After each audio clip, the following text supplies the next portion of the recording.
Hi, this is a video where I'm demonstrating the mandala that I taught at the Round Robin at IAMPETH's 2026 conference at Salt Lake City. So first of all, I want to show you the tools that we used. This is a helix compass and angle maker. This is an oblique pen. I have a zebra G nib in here, but you can also use a Nico G nib. This is a white automatic pencil that's used for marking cloth. I have my red paper here. I have a 6-inch ruler, black eraser, and gold ink. Now we're going to use the helix circle maker to do our guidelines for this one. This makes it really super simple. I'm going to first choose the 2-inch circle, and then the inner circle is going to be 1 inch. And then I'm going to go ahead and draw in the radiating lines. This one I'm going to do every 45 degrees. This is a mandala, not a snowflake, so it has 8 arms.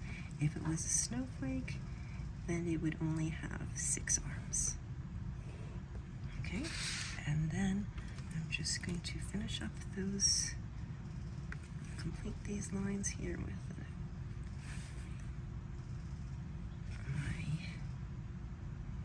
ruler. All right, so now we're ready to keep going.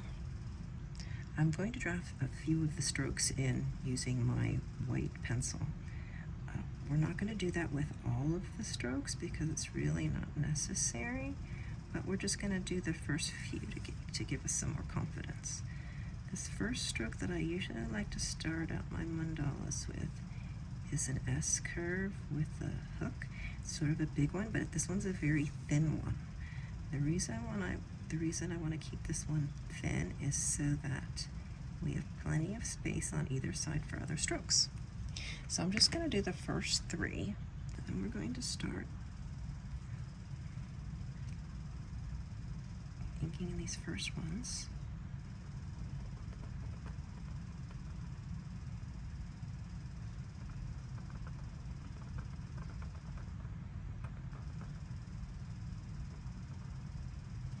Okay, when I ink these strokes, I'm going to turn my paper in a clockwise direction, but I'm going to ink it in a counterclockwise direction.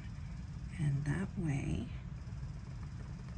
I can keep my hand out of the ink, and hopefully the ink will dry by the time I get around to the very end.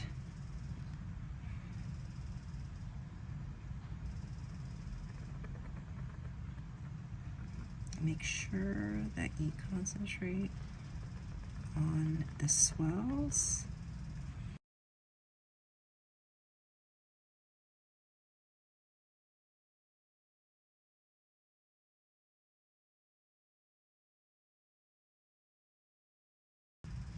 So there we have our first stroke. We're going to work on the second, adding on the second stroke. The second stroke is going to start at the center too. And it's going to be just a slight S curve that just goes right along the right-hand side of this first stroke.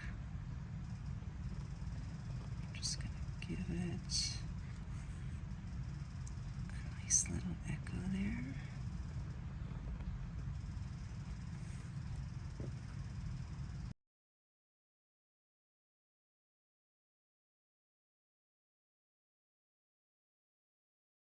Now we're going to do a third stroke. This one is going to be the opposite of our first stroke, except we're going to make it a little shorter, and we're going to put it right on the 1-inch circle.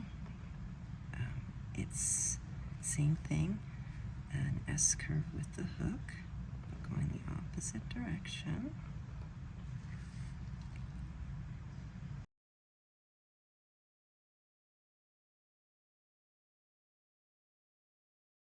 Now the next set of strokes that I like to do are little C strokes that tie everything in together.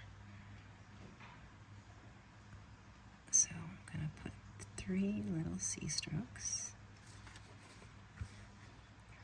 to sort of gather these 3 strokes that we just put in together. I'm trying to put them all at approximately the same height, but again, it doesn't have to be perfect as long as you get it sort of in the same vicinity. It's gonna look good.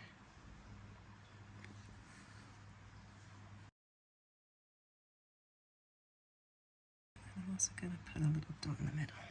All right. So we already have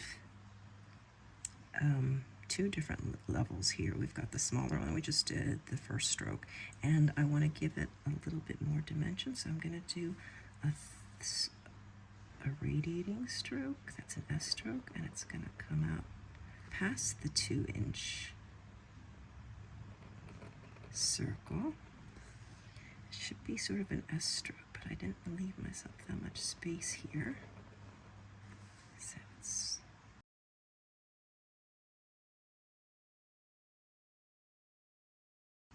So it already looks good. Next, what I want to do is to put lines on those radiating arms. So the easiest thing to do on these radiating arms is to do dots and dashes. And so I'm just going to do 2 long ones there, and then this one I'm going to do 4 instead, and then some dots going in a little circle there. This one again, I'm doing some longer dashes, and then this one here I'm going to do the shorter ones, 4 short ones, and then end it with a little circle of dots.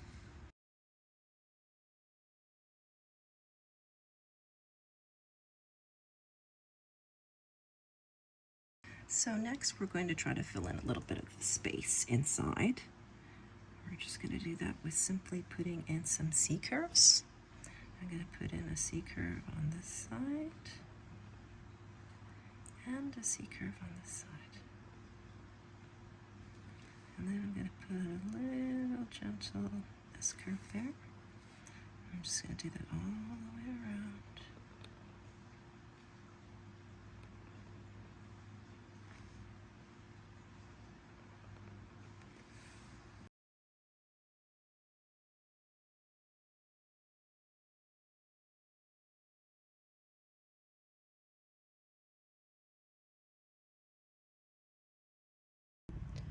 So our mandala already looks pretty good, so we're just going to add some accents to it.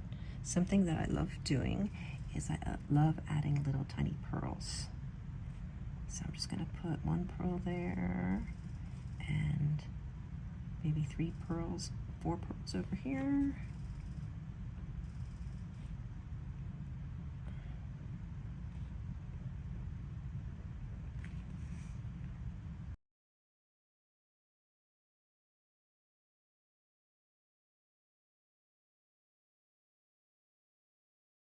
Okay, with our little pearls in now. And the other thing I like to use to fill up space is to put in some branches and little leaves.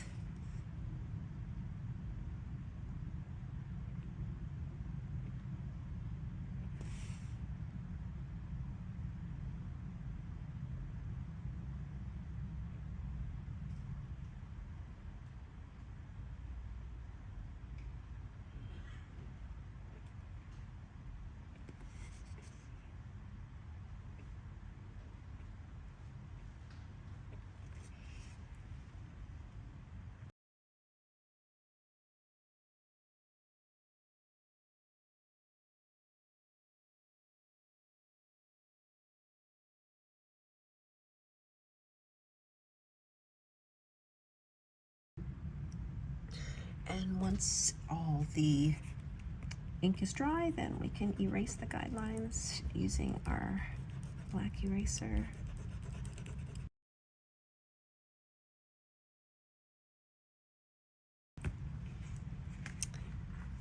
And then once it's all erased, we have our mandala. Thank you for watching.